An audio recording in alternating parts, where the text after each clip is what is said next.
নমস্কাৰ, মোৰ নাম ৰিংকু তালুকদাৰ। মই আজি ক'বলৈ ওলাইছোঁ এজন ব্যক্তিৰ বিষয়ে। তেওঁৰ নাম হ'ল জন ৱাটছ। এই জন ৱাটছৰ জন্ম হৈছিলে ইংলেণ্ডৰ লণ্ডন।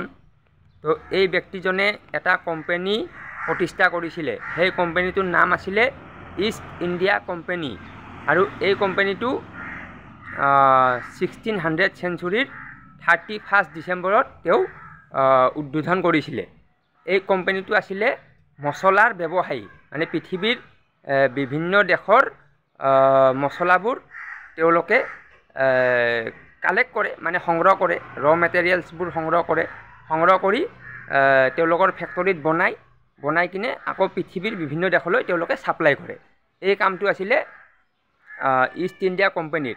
আৰু মানে ষ্টক এক্সচেঞ্জ সেইটো কামো কৰিছিলে। তো এই কোম্পানীটোৱে যেতিয়া জন ৱাটছে কোম্পানীটো প্ৰতিষ্ঠা কৰিলে, তাৰে পিছত এই কোম্পানীটোৱে পৃথিৱীৰ বিভিন্ন দেশত সাগৰ মহাসাগৰ হৈ বিভিন্ন দেশত তেওঁলোকে মছলাবোৰ বিচাৰি যায়, সংগ্ৰহ কৰি এইবোৰ মানে বনায়। তো এই কোম্পানীটোৰ উদ্দেশ্যটো আছিল সেইটো।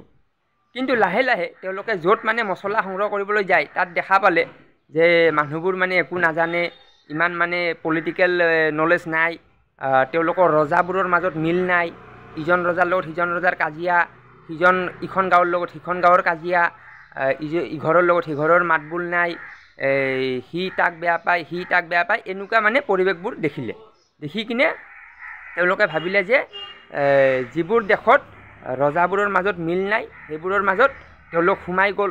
প্ৰথম ৰজাৰ লগত তেওঁলোকে ভালদৰে ব্যৱহাৰ কৰে, দামী দামী উপহাৰ দিয়ে, ৰজাৰ লগত ভাল হৈ যায়। ভাল হৈ কিনে ইজন ৰজাৰ লগত সিজন ৰজাৰ কাজিয়া লগাই কিনে উইক কৰি দিয়ে। মানে দুজন ৰজাৰ যেতিয়া কাজিয়া হয়, তেতিয়া এজন ৰজা উইক হৈ যায়, মানে এজন দুৰ্বল হৈ যায়। আৰু এজন জয়ী হয়, যিজন ৰজা জয়ী হয় সিও দুৰ্বল হৈ যায়, সিও উইক হৈ যায়। মানে তাৰো শক্তি লছ হয় না, তাৰো মানে সৈন্য বাহিনী, টকা পইচা বিভিন্ন ক্ষয় ক্ষতি হৈ যায়। তো তেনেকৈ তেওঁলোকে পৃথিৱীৰ বিভিন্ন দেশৰ মানে তেওঁলোকে শাসন ব্যৱস্থা আৰম্ভ কৰিলে। তেওঁলোকে ভাৰতত আহিছিলে, ভাৰত মহাসাগৰ হৈ ভাৰতত প্ৰৱেশ কৰিছিল। ভাৰতত তেতিয়া মোগল সাম্ৰাজ্য আছিলে। মোগল সাম্ৰাজ্যৰ ৰজাবোৰ মানে তেতিয়া ৰজাবোৰৰ মাজত ইউনিটি তেতিয়া নাছিলে, হিন্দুবোৰৰ মাজত নাছিলে। তো তেতিয়া তেওঁলোকে প্ৰথম ৰজাৰ লগত ভাল হৈ লৈ ক'লোৱে এইটো। তো এতিয়া কথাটো হ'ল কি, তো এনেকৈ তেওঁলোকে তেতিয়া ভাৰত মানে আপোনাৰ ভাৰত, পাকিস্তান, বাংলাদেশ, শ্ৰীলংকা, ম্যানমাৰ এইবোৰ গোটেই মিলি কিনে ভাৰত আছিলে। আফগানিস্তান, এই গোটেই দেশকেইখন মিলি ভাৰত আছিলে। তো এই ভাৰতত তেওঁলোকে শাসন কৰিছিলে। তাৰে পিছত তেওঁলোকে শাসন কৰিছিলে চাউথ ইষ্ট এছিয়া। তেওঁলোকে শাসন মানে কি, প্ৰথম বিজনেছ কৰে, পিছত শাসন কৰে।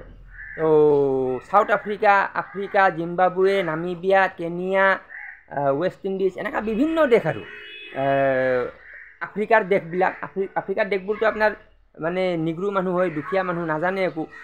চাউথ আফ্ৰিকাতো মানে সোণৰ মানে শিলগুটিৰ দৰে সোণ পৰি থাকে। তো তেওঁলোকে নাজানে। তো ব্ৰিটিছবিলাকে গম পালে যে এইবোৰ শিলগুটি নহয়, সোণ হয়।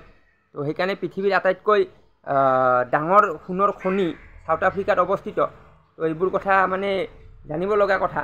কিন্তু কথা হ'ল কি, এই মানুহজন চাওক, জন ৱাটছ, তেওঁ মানে এটা কোম্পানী প্ৰতিষ্ঠা কৰিছিলে আৰু এই কোম্পানীটোৱে গোটেই পৃথিৱী শাসন কৰিছিলে। তো এতিয়া এই কথাবোৰ এইকাৰণে ওলাইছে, মানে ক'ব লগা হৈছে, এই যে ভাৰত পাকিস্তান, ভাৰত বাংলাদেশ, ভাৰত শ্ৰীলংকা, ভাৰত আফগানিস্তান, ভাৰত ম্যানমাৰ, এনেকুৱা যিবোৰ জিঅ' পলিটিক্স আছে, এই জিঅ' পলিটিক্সটো আপুনি তেতিয়াহে বুজি পাব যেতিয়া আপুনি হিষ্টৰীটো বুজি পায়। আৰু হিষ্টৰীটো আপোনাৰ মানে কি, মানুহে নাজানে। কিয় নাজানে? হিষ্টৰীটো আপোনাক স্কুলত নিশিকায়। আমাৰ স্কুলত যিবিলাক মাষ্টৰ আছে, এই মাষ্টৰবিলাকে ছাত্ৰবিলাকক শিকাব লাগে, কিন্তু মই চাইছোঁ শিকোৱা নাই। কিয় শিকোৱা নাই? মই এজন মাষ্টৰক সুধিলোঁ যে দাদা আপুনি হিষ্টৰীটো ভালকৈ শিকোৱা নাই। কৈছে নাই, চিলেবাছ নাই। বোলে চিলেবাছ কিয় নাই? বোলে চিলেবাছ আমাৰ যিজন এডুকেশ্যন ডিপাৰ্টমেণ্টৰ মানে IAS অফিচাৰ, তেওঁ বনোৱা নাই। তেওঁক মই সুধিলোঁ কিয় বনোৱা নাই? কৈছে মোক পাৰ্মিশ্যন দিয়া নাই।